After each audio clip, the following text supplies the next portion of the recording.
The heat radiated off the asphalt in shimmering waves, and the air was thick with the scent of jasmine and exhaust.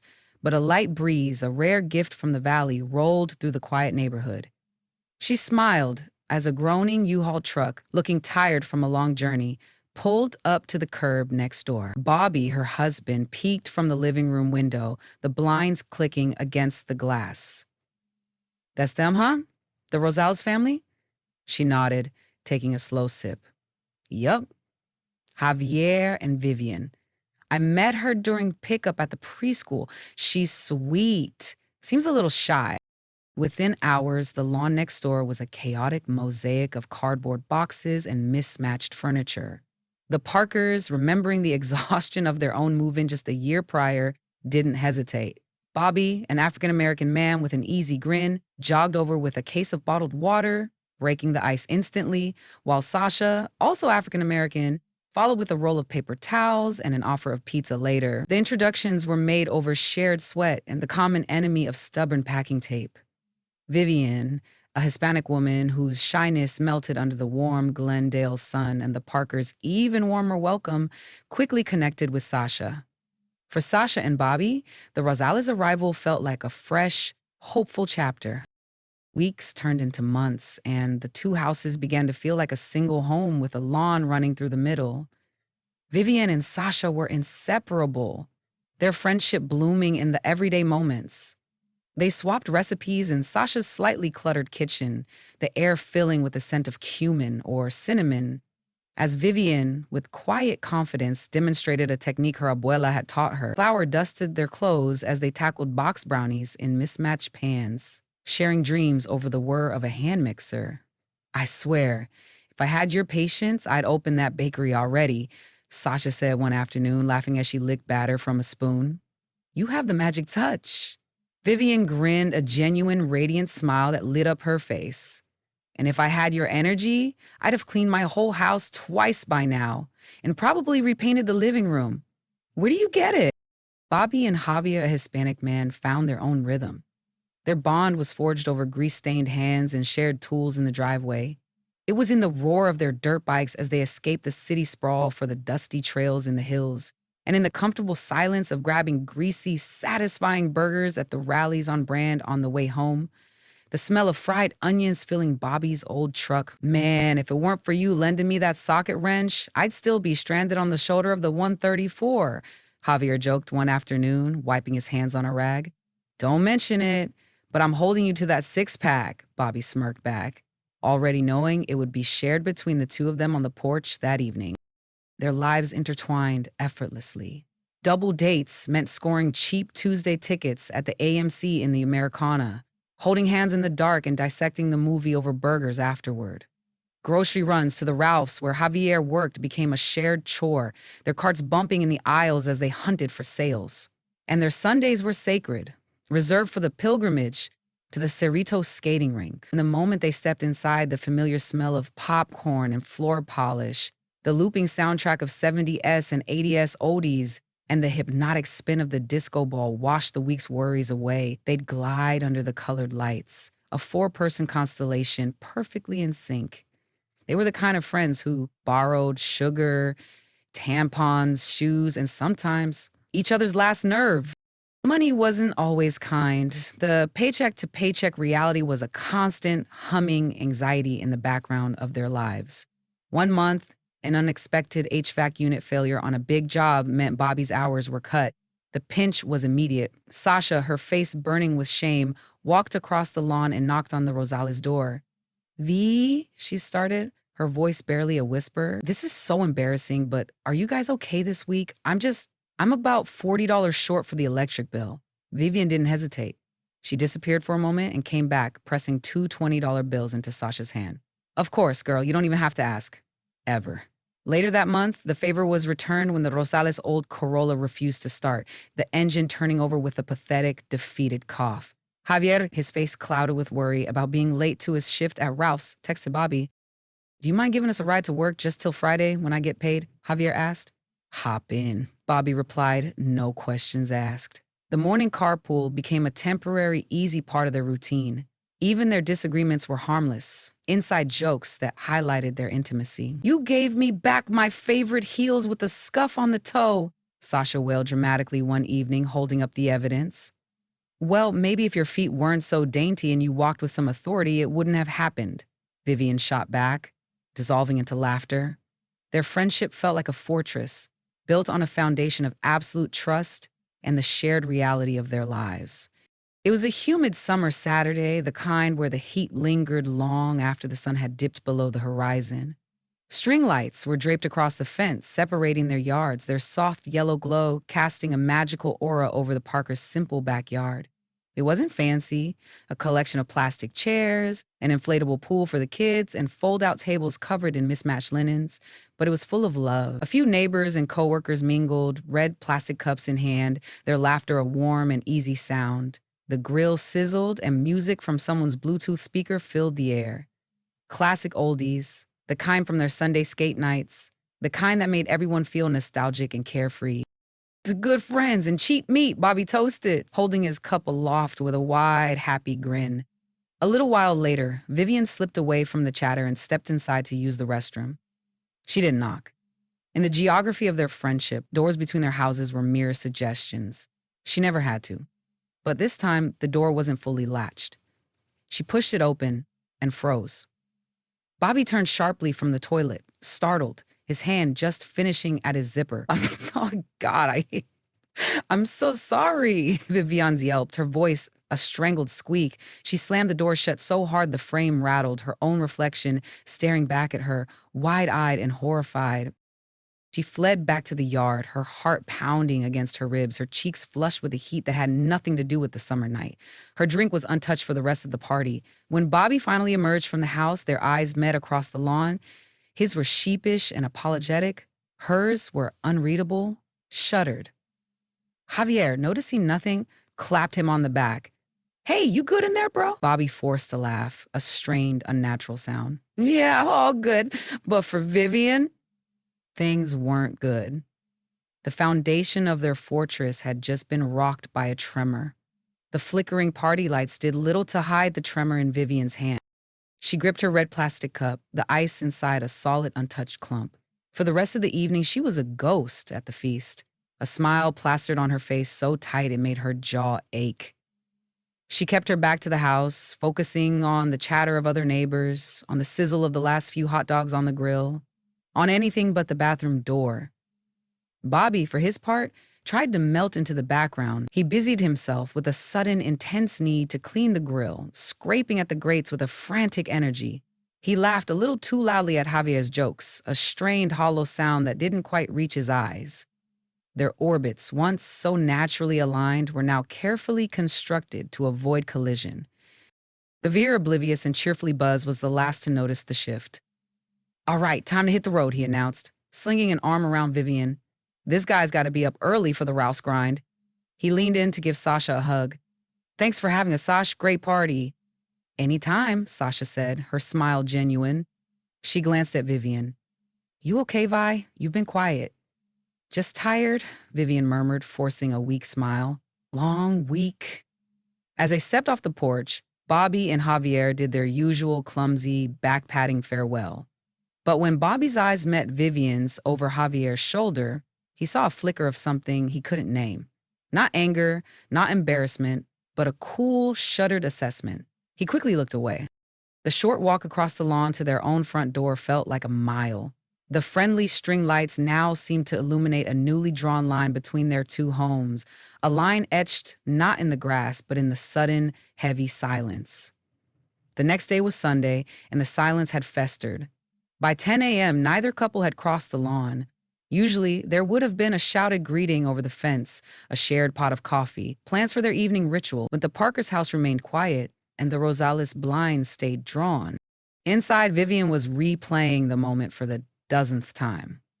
It wasn't just the shock of walking in on him. It was the split second before he noticed her, the look on his face. He hadn't looked flustered or rushed. He'd looked bored, indifferent. The casualness of the act in her bathroom, in what felt like an extension of her own home, was what truly burrowed under her skin. It felt less like an accident and more like a violation, a quiet assertion of privilege she couldn't articulate. Javier found her staring into a cup of coffee, her expression grim. "You're still wiped out, huh? Don't worry about Cerritos tonight if you're not feeling it. We can just chill." Vivian seized the excuse. "Yeah, I think I'd rather. My head's been pounding." Javier texted Bobby, "Hey man, Vi's not feeling great. Gonna have to skip skating tonight. Rain check?" Bobby's reply was almost instantaneous. "No worries. Hope she feels better." The relief in Bobby's house was palpable. Sasha, who had been watching him pace, raised an eyebrow. "Everything okay with you? You're acting like you just dodged a speeding ticket." "I'm fine," Bobby said, a little too quickly. He couldn't tell her. How could he describe the sheer, stupid awkwardness of it without making it sound like something more? It was a moment of mundane privacy horrifically interrupted. But Vivian's reaction, that chillingly blank stare, had turned it into a loaded secret. A secret he was now keeping from his wife. The foundation of their friendship, built on a currency of borrowed sugar, shared rides, and unquestioning support, had developed its first hairline crack. The daily, easy interdependence that had been their safety net now felt like a trap. Later that afternoon, the trap sprang. Sasha, needing to run an errand for the preschool, knocked on the Rosales door. It was Javier who answered, his usual easy grin in place. "Hey, Sash, what's up?" "Hey, is V around? I was hoping she could watch Lily for just an hour. I have to run to Michael's for some craft supplies." It was a common, almost weekly request. Javier turned. "Hey, honey, Sasha needs a favor." Vivian appeared in the doorway, her face a polite, neutral mask. "Oh, I have so much to get done around the house today. I don't think I can." The excuse hung in the air, thin and unconvincing. Sasha blinked, taken aback. It wasn't the no that stung, it was the formality. The Vivian she knew would have already been reaching for Lily, teasing Sasha about her last-minute projects. "Oh, okay, no problem," Sasha said, trying to keep her tone light, but a knot of confusion tightened in her stomach. "I'll figure something out." As she walked back to her own house, the friendly, sun-drenched lawn between their homes felt vast and suddenly unfamiliar. The invisible lines of their community, once weaving them together in a tight, supportive tapestry, were being redrawn, pulled taut by a secret she didn't even know existed. And from her living room window, Vivian watched her go, her heart a cold, heavy stone in her chest. She had a choice to make: confide in her best friend about the suffocating awkwardness, or let the silence build a wall, brick by unspoken brick. For now, the silence was winning. The week following the canceled skate night was a masterclass in avoidance. The effortless intimacy that had defined their friendship was replaced by a tense, fragile choreography. They still waved if they caught each other getting the mail, still offered tight-lipped smiles if their cars passed on the street, but the casual, cross-the-lawn pop-ins had ceased entirely. The silence was a living thing, growing heavier with each passing day. For Vivian, it was a waking fever. The image of Bobby in the bathroom was burned into her mind, an intrusive snapshot that played on a loop. It wasn't the nudity itself that haunted her, but the jarring casualness of it, the way it had shattered the safe brotherly box she had always kept him in. Now her brain wouldn't let it go. It was a virus in her perception, corrupting every interaction. He was just Bobby, yet he wasn't. The taboo of the moment, a minor, awkward transgression, had become a source of profound and confusing shame. The following Tuesday was brutally hot, the kind of day the sun hammers down and the air feels like a physical weight. From her kitchen window, Vivian saw Bobby working on the Parker's wheezing AC unit. He pulled his shirt off and his back, slick with sweat, glistened in the oppressive afternoon light. He was just a guy, her friend's husband, trying to fix a broken machine, but as he bent over to pick up a tool, the muscles in his back contracting, Vivian found herself staring, her breath catching in her throat. A hot, unwelcome flush crept up her neck. She hated herself for it instantly. A wave of self-loathing so intense it made her feel sick. She turned from the window, her heart thumping with a toxic mix of guilt and something else, something she refused to name. Bobby felt the shift too, but his guilt warped it into something else entirely.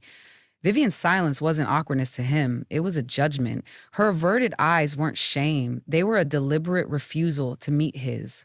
The memory of her frozen face at the party, followed by a week of stony avoidance, began to curdle in his mind. He'd made it weird. He'd crossed the line. But as the days wore on, a new, more dangerous thought began to take root. A defensive fantasy born of bruised pride. He started reading too much into her silence, reinterpreting it. Maybe her aloofness wasn't condemnation. Maybe it was curiosity. Maybe even interest. The intrusive thought was an ego-salvaging lie he told himself. Maybe she liked what she saw. The lie festered, waiting for an opportunity. It came on a Thursday afternoon. The sky was a hazy, washed-out blue. A lone lawnmower droned somewhere down the block, the sound punctuating a heavy, waiting stillness. Sasha and Javier were both at work. Bobby, having finished a side gig early, spotted the DeWalt drill set he'd borrowed from Javier weeks ago sitting by his door. It was the perfect excuse. He walked across the lawn, the dry grass crunching under his work boot. He knocked on the Rosales' front door, his heart thudding a nervous rhythm against his ribs. Vivian answered, her hair pulled back, a smudge of flour on her cheek. Her eyes widened almost imperceptibly when she saw him. The air between them was instantly thick, charged with all the things they hadn't said. "Hey," Bobby said, his voice a little rough. "Just wanted to return this." He held out the heavy plastic case. Silence. She didn't immediately take it, her gaze fixed on the drill set as if it were a strange artifact. Then slowly she reached for it. As she took the handle, their fingers brushed. It was nothing, a flicker of contact, skin on skin, but in the superheated space between them, it was everything. An electric jolt, sharp and undeniable, shot up Vivian's arm, a tingling wave of sparks that didn't stop, that traveled like a lit fuse from her fingertips straight to the pit of her stomach, coiling deep and low in her private places. She gasped, a tiny, involuntary sound. Her eyes snapped up to his. The drill case was forgotten in her hand. Their eye contact, which had been so carefully avoided for days, now lingered far too long. His eyes, dark and intense, were no longer asking for forgiveness. They were asking a different question entirely. The lie he'd been telling himself suddenly felt like the truth. It's nothing until it's not. Vivian's lips parted. Thank you," she whispered, her voice husky. She kept staring at him, her expression a raw, unguarded mixture of confusion and a startling, intense lust that mirrored the secret turmoil inside her. A final, panicked piece of her sanity tried to take control. "You should probably go." The words were a plea, but her eyes said stay. He saw it. He felt the shift, the silent permission that hung between them, ripe and terrifying. He let out a slow breath. "Yeah," he said, his voice low and gravelly. "I probably should."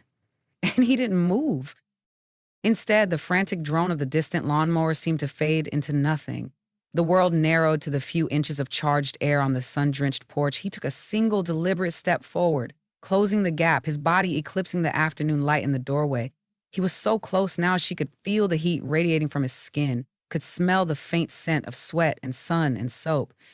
Every unspoken word, every stolen glance, every ounce of guilt and misread signal had led to this. He was eliminating any doubt, erasing the line they had so carefully danced around, his gaze dropping from her wide, searching eyes to her mouth, his desire finally, thrillingly, out in the open, determined to see what her lips taste like. After that electric touch on the porch, a match struck in a dry forest, it wasn't long before the stolen glances morphed into furtive touches, a hand brushing a lower back as they reached for a shared bowl at a BBQ, a foot lingering under the table during a movie night. The casual, innocent intimacies of their friendship became loaded with a new, dangerous meaning. Soon, the stolen moments escalated into full-blown encounters, 10 minutes of hot, steamy sex snatched whenever a spouse turned their back, stepped out for an errand, or simply left the room. Vivian would slip into the Parker's house with a casual excuse, borrowing sugar, dropping off a recipe, her heart hammering a frantic rhythm against her ribs. She'd emerge minutes later, hair slightly disheveled, racing across the lawn to her own door, quickly smoothing her clothes. Bobby would often stand on his porch, shirtless in the Glendale heat, zipping his pants, watching her with a primal, possessive lust in his eyes. This dangerous game wasn't invisible. Mrs. Henderson, a longtime resident and a connoisseur of neighborhood gossip, lived 2 houses down. Her living room window, perfectly positioned, offered a prime view of both the Parker and Rosales homes. She noticed the patterns: Vivian's quick visits, when Javier's car was gone, Bobby's lingering presence on the porch after Vivian's hasty departures. The brief, intense meetings in plain sight became little puzzle pieces in her mind, forming a picture she was increasingly eager to share. The affair became a toxic undercurrent, silently eroding the foundations of both marriages. For Vivian, the initial thrill of the forbidden was increasingly overshadowed by a suffocating wave of guilt. She grew distant from Javier, or conversely, overly affectionate to compensate, which made Javier subtly suspicious. Her dream of a bakery, once a vibrant, tangible goal, now felt like a faded poster in her mind, replaced by the all-consuming, shameful thought of Bobby. Javier, usually easygoing and trusting, started to notice her distracted air, the way her eyes would dart towards the Parkers' house. He'd ask if something was wrong, and Vivian would offer vague excuses, pulling away from his touch. Bobby, fueled by the ego boost of Vivian's desire, became more reckless. His once attentive demeanor with Sasha started to fray. He was often preoccupied, lost in thought, or quick to snap. Sasha, intuitive and deeply connected to Bobby, felt the shift acutely. Their easy banter became strained. Their Sunday skate nights at Cerritos, once a joyful ritual, now felt forced, each glide a silent, separate journey. She'd watch Bobby's eyes drift, following Vivian across the rink, a subtle, possessive glint she couldn't quite decipher, but instinctively recoiled from. The accidental brushes at shared events became excruciating. At a block party, Bobby and Vivian found themselves laughing together, the easy camaraderie of their past now a mask over a simmering volcano. Their hands met over a bowl of chips, lingered, and Bobby's thumb subtly traced the back of Vivian's hand. She shivered, a spark of both thrill and self-loathing shooting through her. Sasha, watching from across the yard, felt a chill despite the summer heat, a prickle of unease that she couldn't rationalize. The tension was a taut string, ready to snap. The neighbor, Mrs. Henderson, finally chose her moment. During a casual chat with Sasha at Ralph's, ostensibly about a sale on ground beef, she innocently dropped a bombshell. "Oh, Sasha, dear," she began, her voice dripping with false concern. "I've just been so worried about Vivian lately. She seems so stressed, and she's been over at your place so much when Javier's at work. Bless her heart. Always helping you out, I'm sure." Sasha, initially defensive, couldn't shake the insidious seed of doubt that Mrs. Henderson had so expertly planted. The words replayed in her mind, picking apart every odd moment, every distant look, every hurried exit. Later that week, the truth came crashing down, not with a bang, but with the quiet, devastating certainty of a small, forgotten object. Sasha found a familiar hairpin, one she'd given Vivian, tucked deep under Bobby's side of their bed, nestled between the mattress and the box spring. It was small, innocent, and utterly, irrefutably damning. The flimsy excuses, the distant stares, the strange tension between their once inseparable couples, it all clicked into a horrifying, crystal-clear picture, a mosaic of betrayal that stole Sasha's breath. The confrontation was brutal, raw, and utterly without mercy. Sasha, her voice trembling with a fury she didn't know she possessed, the hairpin, a tiny, damning spear in her hand, waved it at Bobby. He stumbled through apologies, half-truths, and desperate pleas for understanding, but the words were hollow against the monumental weight of her discovery. The betrayal ripped through their modest Glendale home, tearing through the fabric of their marriage like a wildfire, consuming everything in its path. Across the lawn, Javier, alerted by the uncharacteristic raised voices and the frantic energy emanating from the Parkers' house, came over. His face etched first with confusion, then with dawning horror as Sasha's accusations, muffled but audible, reached his ears. The argument spilled into the front yard, raw and public, for Mrs. Henderson and anyone else to witness. Vivian, hearing the shouts, the shattering of glass, perhaps a dropped mason jar, emerged from her house, her face pale and drained, the game finally, horribly, undeniably over. The warm summer air of Glendale seemed to press down on them all, heavy with the weight of shattered trust. The lines in the lawn that had once symbolized a fluid, interconnected friendship, easily crossed for a shared coffee or a borrowed tool, were now stark, permanent boundaries. Both marriages imploded under the unbearable weight of the secret and the crushing betrayal. The easy trust, the shared laughter, the comforting presence of next-door friends, the Sunday skate nights at Cerritos, the cheap burgers at rallies, all shattered into a million irreparable pieces. Divorce papers were filed, and the once friendly waves across the fence became cold, averted glances. The Parker house and the Rosellas house, once extensions of each other, were now two separate, silent islands. As the dust settled, the harsh truth emerged. The illicit thrill that had bound Bobby and Vivian together was intrinsically tied to the secrecy. Once exposed, once they stood in the harsh, unflattering light of reality, the intoxicating lust that had driven them swiftly died. Their brief, destructive connection had been built on stolen moments and forbidden desire, not on love or genuine compatibility. Without the danger, there was nothing left but the wreckage. They parted ways, their brief, explosive affair leaving them only with the bitter taste of ruin. Sasha and Javier, the innocent parties in the betrayal, eventually found the strength to begin rebuilding their lives separately. The process was agonizing, marked by profound grief for their lost marriages and the shattered friendship that had once been so vital. They navigated the choppy waters of divorce and single life in Glendale, slowly and painstakingly trying to piece together new futures, learning to trust again, and carrying the quiet scars of what had been stolen from them. They found small victories, a new, fulfilling job, a rekindled hobby, the slow, cautious opening to new connections. Life was quieter, perhaps lonelier at times, but it held the promise of genuine peace.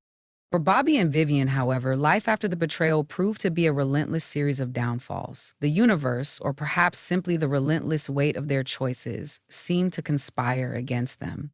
Their careers suffered, their personal relationships became fraught, and a pervasive sense of discontent settled into their bones. Bobby's once easy charm curdled into bitterness, and Vivian's quiet ambition was replaced by a resigned weariness. The constant undercurrent of their past actions, the knowledge of the pain they had inflicted, clung to them like a shroud. They found themselves increasingly isolated, haunted by what they had done and what they had lost. Their lives, once full of potential and the simple joys of suburban friendship, became a testament to the devastating cost of a single, reckless choice, leaving them to live out their days in separate, quiet miseries, forever marked by the indelible lines they had drawn.